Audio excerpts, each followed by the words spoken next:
bizo ga attajiri gayuni ne attajiri. Wannan jihar Kano ne, wato inda cibiyar masana'antar shirya fina-finan take.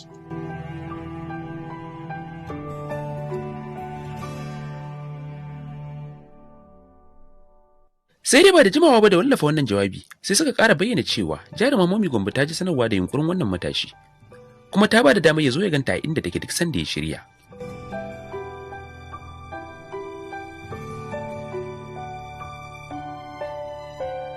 Idan ba ku manta ba dai, a kwanakin baya irin hakan ta ganin cewa bata bari rayuwa wanda ya nuna mata kauna ya salwanta ba.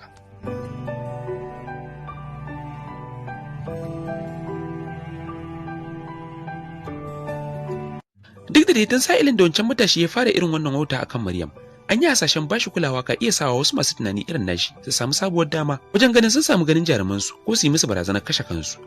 To gashi dai tun ba je ko ina ba an fara gwadawa. Me za ku ce kan masu irin wannan tunani? Mai haya, wanda rashin ganin ta yasa ya diddiki maganin kwari har ya kusa ya ajalinsa.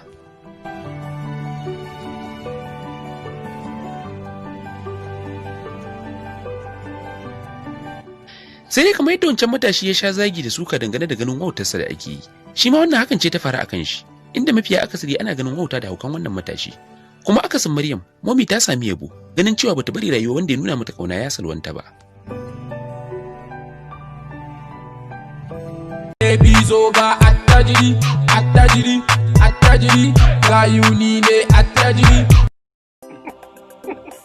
Sorry sa. Ina za ka je? Koga. Fitsari nake ci. Fitsari?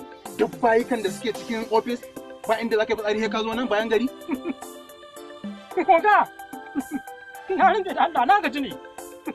Gida zan je. Saboda kwana biyu na duti. Ba hutu.